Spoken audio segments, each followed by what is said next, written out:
അച്ചൻകോവിൽ അരസന്റെ ദർശനത്തിനായി വീണ്ടും സജു എത്തി.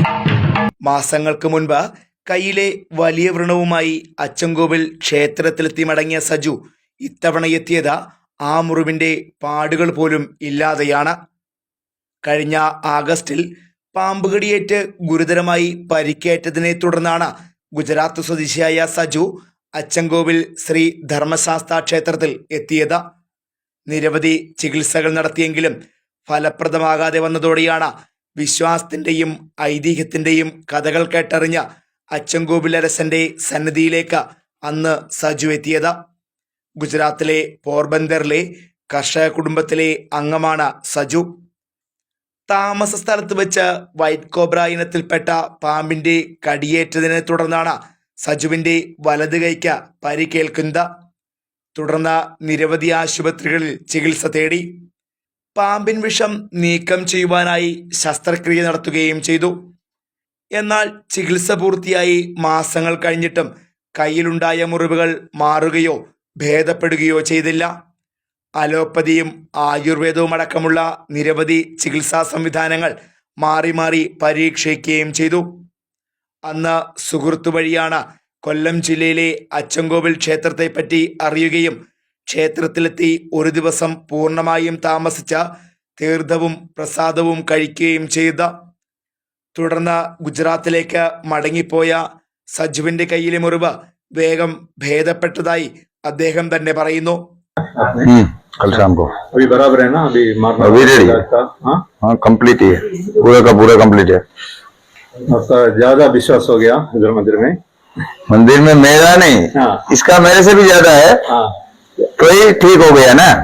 यही आपका 10 फुट? हाँ यही है, इसका मेरा बड़ा भाई है, इसका ज्यादा विश्वास है ना। हाँ। इसके विश्वास से ज्यादा ठीक हुआ, मेरे विश्वास से कम हुआ। भी बराबर है ना? अभी नहीं रेडी है। अभी मंदिरों पे विश्वास सबको होना चाहिए ना। हाँ वही है। मंदिर पे विश्वास नहीं होगा तो अभी मुल्क में पूरा आपको गुजरात में पूरा आदमी को मालूम पड़ा है सही है आपका एक साम मारने वाला? हाँ, जिसने पूछा उसको रिप्लाई दिया ना कि पसामी के यहाँ से ठीक हुआ। हाँ अचनकोविल से। हाँ हाँ, बहुत आदमी लोग को ऐसा साम मारेगा तो हम लोग एक गाँव में जाता नहीं है, पूरा इधर करता है मंदिर में। अभी हम लोग का दवा यही है। नहीं, हमारे यहाँ भी पहले ये जो मंदिर है ना वसराज दादा का, उधर ही जाके लोग सही होते थे, लेकिन अभी क्या है अपडेट वर्जन आ गया है, सब इधर उधर जाते हैं, इसलिए प्रॉब्लम वही है ना ज्यादा। हमारे यहाँ भी यही सिस्टम था, फिर भी यहाँ आके ये सब था, ऐसा हो गया। मीन्स डॉक्टरी लाइन भी किया इसमें, ऐसा नहीं है, डॉक्टर भी इसमें बहुत सारा मेहनत किया, पर इसका दया बढ़िया है।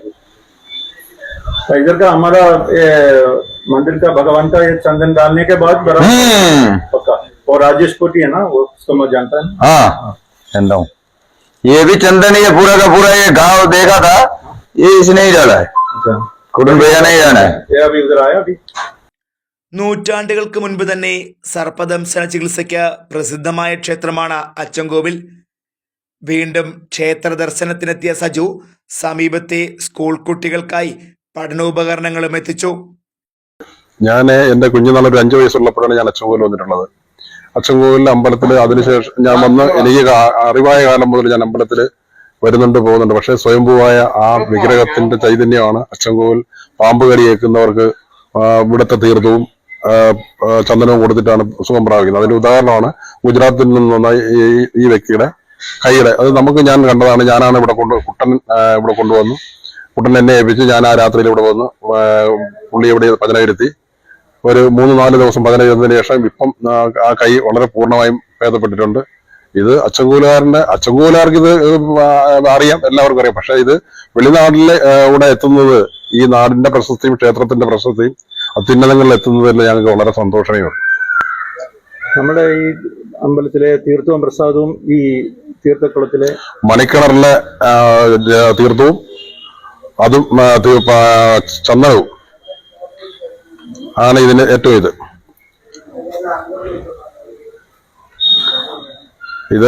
ഈ തീർത്ഥക്കുളത്തിലെ ജലം കോരി അറയ്ക്കാറില്ല, പിന്നെ ശുദ്ധീകരിക്കാറില്ല. പക്ഷെ ഇതിന് യാതൊരു കൃമിയോ അല്ലെങ്കിൽ മറ്റ് ഇതെല്ലാം നമ്മുടെ സ്വന്തം വീടുകളിൽ ഉപയോഗിക്കുന്ന കിണറിനെ പോലെ നശിക്കുകയോ ചെയ്യാറില്ല. ഇതുവരെയും ഈ കിണർ എന്റെ ഓർമ്മയിൽ ഇത്രയായിട്ടും ഈ കിണർ ശുദ്ധീകരിക്കുന്നതായിട്ട് എനിക്കറിയില്ല. പക്ഷെ ഈ വെള്ളത്തിന്, ഈ മണിക്കിണറിലെ വെള്ളത്തിന് തീർത്ഥത്തിന് യാതൊരു അശുദ്ധിയും ഇതേവരെ ഉണ്ടായിട്ടില്ല.